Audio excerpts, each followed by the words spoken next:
Amados, vamos a compartir algo sencillo. Yo solo soy la introducción al plato principal.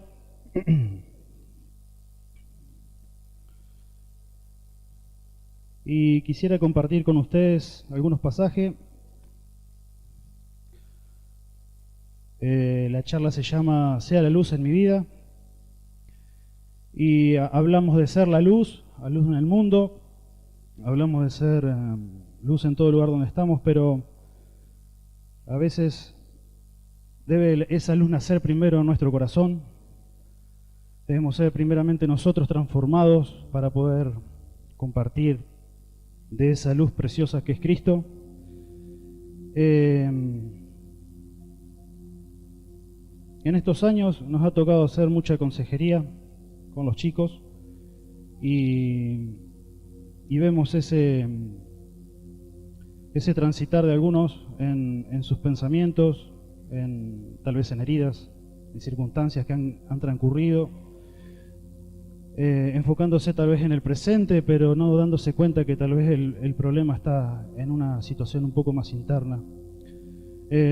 Santiago 4:14 dice, cuando no sabéis lo que será mañana, ¿por qué? Porque vuestra vida ciertamente es neblina que aparece por un poco de tiempo y luego se desvanece.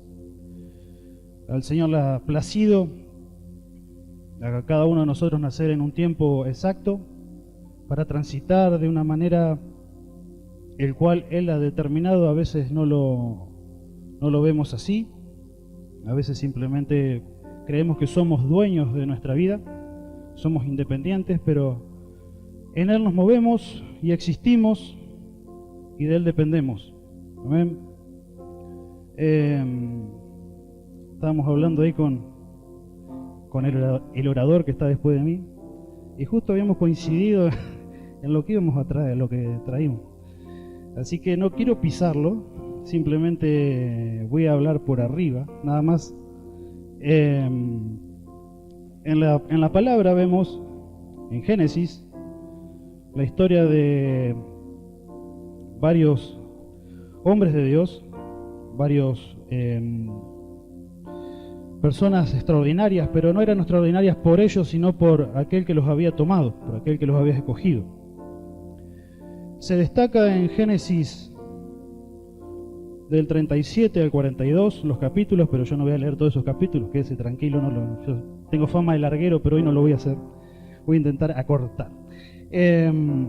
Entonces vemos a alguien que fue un gran gobernador, administró las tierras, pero no cualquier tierra, sino que él, siendo esclavo y extranjero en esa tierra, se transformó en gobernador de esas tierras. Si leemos la historia de José y principalmente para destacar lo que consideró Faraón, aun siendo alguien mundano o alguien no creyente, vamos a ponerle de esa manera. Dice, en el 41 del 38 al 40 dice, entonces el faraón preguntó a sus servidores, ¿podremos encontrar una persona así en quien repose el Espíritu de Dios?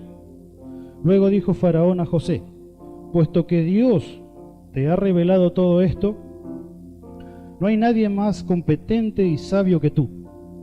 Quedarás a cargo de mi palacio y de todo mi pueblo, y todo mi pueblo cumplirá tus órdenes. Solo respecto al trono yo tendré más autoridad que tú. Si miramos su historia, porque lo primero nos enamora, vemos a esa persona ahí con todo ese poder, esa autoridad. Él decía algo y eso se cumplía, se hacía sin dudar. Nadie cuestionaba a José. Muchas veces vemos así a nuestros héroes de, yo qué sé, de la farándula, tal vez de YouTube, que hoy crece mucho el influencer. Pero es interesante indagar que aquellos que marcaron la historia, su pasado no fue tan hermoso como su presente. Yo voy a ir pasar muy por arriba, no quiero ser malo con el invitado. Entonces, si miramos, José porque su historia arranca a partir de los 17 años, según Génesis 37. Así que él era el más chiquito de los hermanos, el más amado porque fue un milagro para la historia de Jacob. Entonces él era el niño mimado, era el más mimado, y por esa causa también sus hermanos no lo querían, lo despreciaban. Más cuando él empezó a tener sueños, revelaciones de parte de Dios para su vida, eso acrecentó más todavía el desprecio y el odio hacia José, porque si ustedes se fijan, vemos que lo tiran en un pozo, pero anteriormente dice que querían matarlo. Es Rubén, uno de los hermanos, que de alguna manera lo salva, si es que se quiere, porque en realidad es el Señor que tiene control de todo, pero él es despreciado hasta la muerte. Eso lo vemos en Génesis 37, del 23 al 24, si alguien lo está notando. He vendido como esclavo, así que de tener todo pasa a tener nada, y es peor que cualquier persona, ¿no es cierto? Es un esclavo, pasa a ser como un animal, alguien que está simplemente para lo que el otro necesita. Y siendo aún esclavo, él no pierde en ningún momento su fe, o más bien su relación con Dios. Siendo joven, adolescente, él entendía de alguna manera, en su poca edad, lo que Dios le estaba revelando. Entonces vemos en todo el relato que José no se queja nunca de lo que le está sucediendo, sino que al contrario, pone más esmero. Aun cuando siendo esclavo él termina administrando los bienes de Potifar, y el Señor bendice la casa de Potifar por causa de José. Eso lo vemos en Génesis 39:5. Dice: desde el día que José quedó a cargo de la casa y de las propiedades de su amo, el Señor comenzó a bendecir la casa de Potifar por causa de José. Todos los asuntos de la casa marchaban bien, las cosechas y los animales prosperaban. Amén. Entonces vemos a José con el respaldo continuo del Señor. Pero aún así, la cosa se pone más fea. Es decir, a pesar de que el Señor respaldaba la vida de José y estaba permitiendo un montón de situaciones en su vida, vemos que la cosa después se pone un poquito más fea. José es injustamente encarcelado. Es acusado de adulterio cuando no lo hizo. Luego, ya estando preso en la cárcel, él hace bienes a los presos que están ahí, interpreta los sueños de algunos, pero los presos, una vez que salen, porque eso es lo que le había revelado, ninguno se acordó de él, así que él continúa preso por 2 años más. Y entonces, después de 13 años, después de que pasaron 13 años,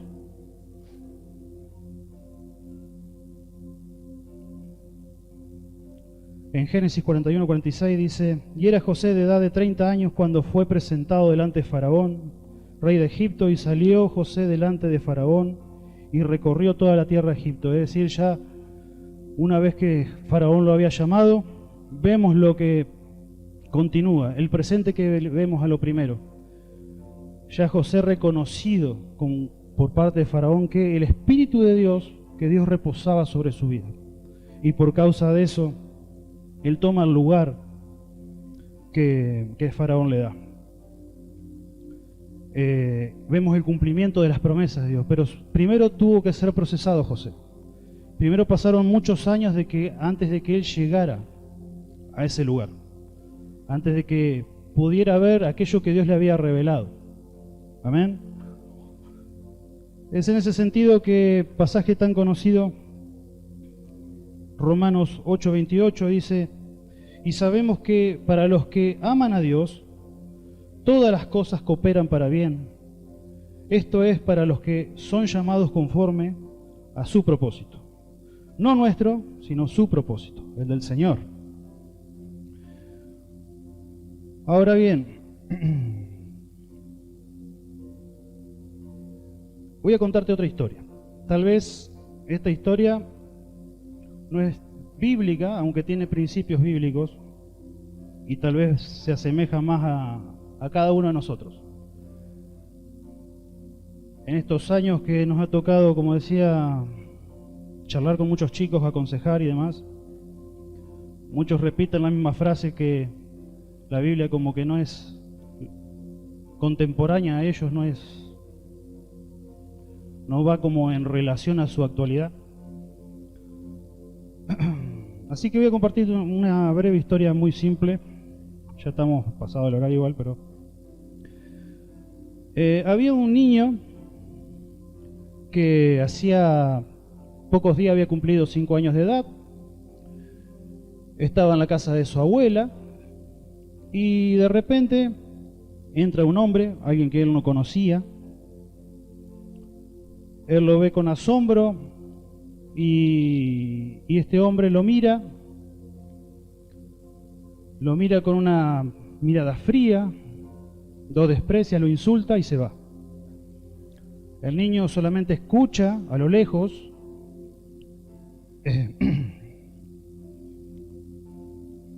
cómo este hombre discute con su abuela y se va. Su abuela, una mujer grande, anciana ya, se acerca con lágrimas en los ojos, despacio, y habla con aquel niño. Le dice que a ese niño que ese es su padre biológico, su padre de sangre. Para este niño su mundo se quiebra, porque él ya tenía papá y mamá en la casa, pero ahora había otra persona que aparentemente era realmente su padre, pero lo que le demostró fue desprecio.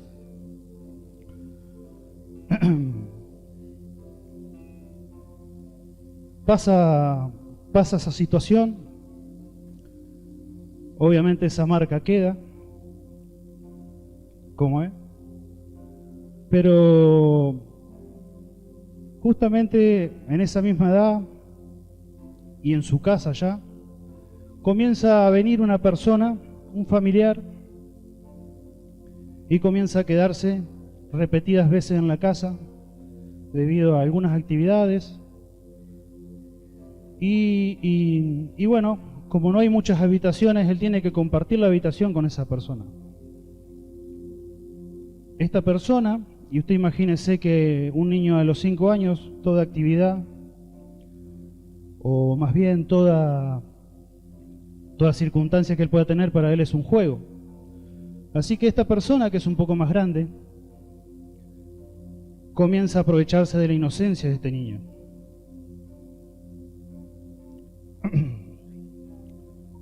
Para él solo es un juego, pero las marcas quedan. Este niño crece doblemente quebrada su vida, porque él todavía no se ha dado cuenta, pero en un futuro lo va a sentir. A la edad de 11 años, cuando él comienza a ser preadolescente y comienza a tener sus hormonas a flor de piel, comienza a experimentar emociones, y eso es lo que se va a hablar mañana, emociones distorsionadas de su vida. Comienza a no entender por qué él está vivo, comienza a cuestionarse el porqué de las circunstancias y principalmente comienza a cuestionarse su género, algo que se vive hoy. Y podríamos decirle a este chico, bueno, salí del closet, pero no era así. Él comenzó a luchar de forma interna, una y otra vez, contra lo que sentía. Por momentos le gustaban las chicas, por momentos quería ser la chica.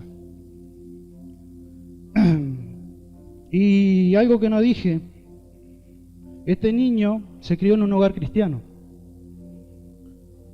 A pesar de eso, al igual que José, padeció y sufrió. Ser cristiano no nos exime de los sufrimientos, es por el contrario, somos probados, somos forjados. Pero este niño no entendía ni de dogmas, ni de doctrinas, Él se aferró a lo único que su madre le dio, a la oración.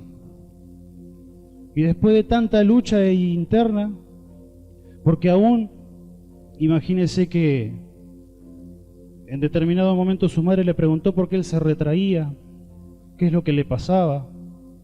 Él confesó a su madre lo que le pasaba. Pero su madre habló con su esposo y su esposo prefirió tratarlo de mentiroso a ese niño. Ahora no culpemos ni a papá ni a mamá, porque todos los padres cometemos errores. Nosotros somos padres también. Dios había permitido esto en su vida. Así que él luchó y oró. Y esas tinieblas que estaban en su interior, luego de que él abrió su corazón realmente y entregó todo lo que él tenía, desesperadamente porque no sabía a quién recurrir, todo ese pesar, esa angustia y ese dolor, de un momento para otro se fue. Y Dios comenzó a restaurar su identidad, su propósito y todo lo que él tenía para con él. Pero primeramente tuvo que haber una humillación. Y vuelvo a repetir, este niño cuando es grande es un gran defensor de los dogmas y de las doctrinas, pero en su momento no entendía eso. Solo entendía que había un Salvador, alguien que lo podía ayudar. Él entendió que todos los que estaban a su alrededor, ninguno lo había podido ayudar. Quienes debían amarlo parecía que lo odiaban. Lo mismo experimentó de alguna manera José.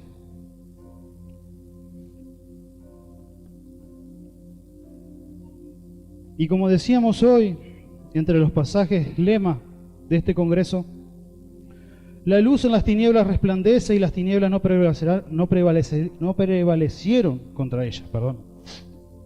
Es decir, cuando Jesús viene a nuestra vida, esa luz es tan intensa, si es real, si es que realmente abrimos nuestro corazón, para que toda tiniebla desaparezca. Muchas veces nos encontramos con chicos que luchan de una manera continua, saben los pasajes, oran, vienen a las reuniones, pero no han entregado por completo su corazón, no han entregado por completo su vida. En esta noche, que puedas abrir tu corazón al Señor para que Él pueda hacer lo que necesita hacer, para que pueda resplandecer de forma intensa su luz en tu vida, como la resplandeció en este chico. Hablamos de libertad y el pasaje de 2 de Corintios 3, 17 al 18 dice: porque el Señor es el Espíritu, y donde está el Espíritu del Señor, allí hay libertad.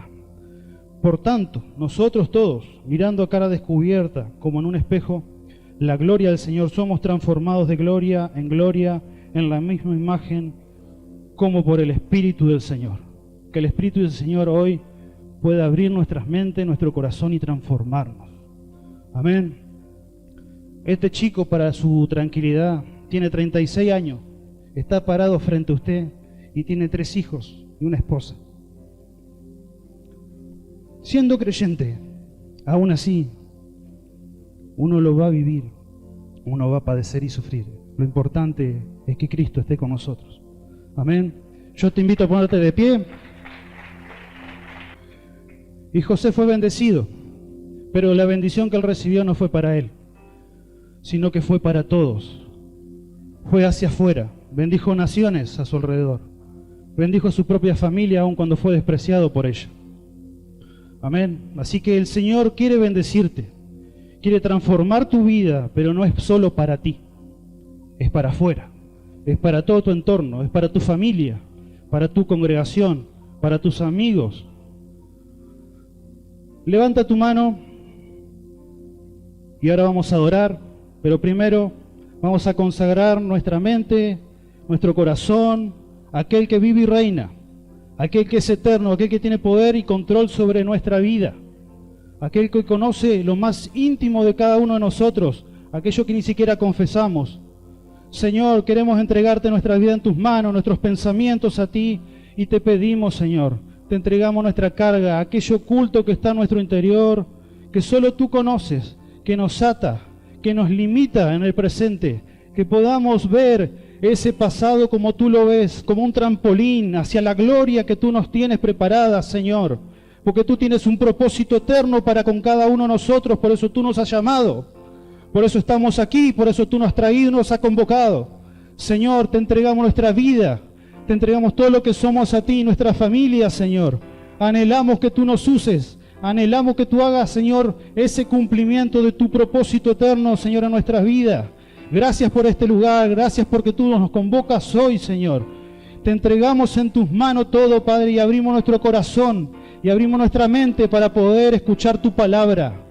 Te agradecemos, Señor, por el privilegio enorme que tenemos en frente de otros jóvenes, en frente de otros adolescentes, Padre, porque hoy podemos escuchar tu sano consejo, podemos escuchar tu santa palabra, Señor. Y te adoramos en esta noche, en el nombre de Jesús. Amén.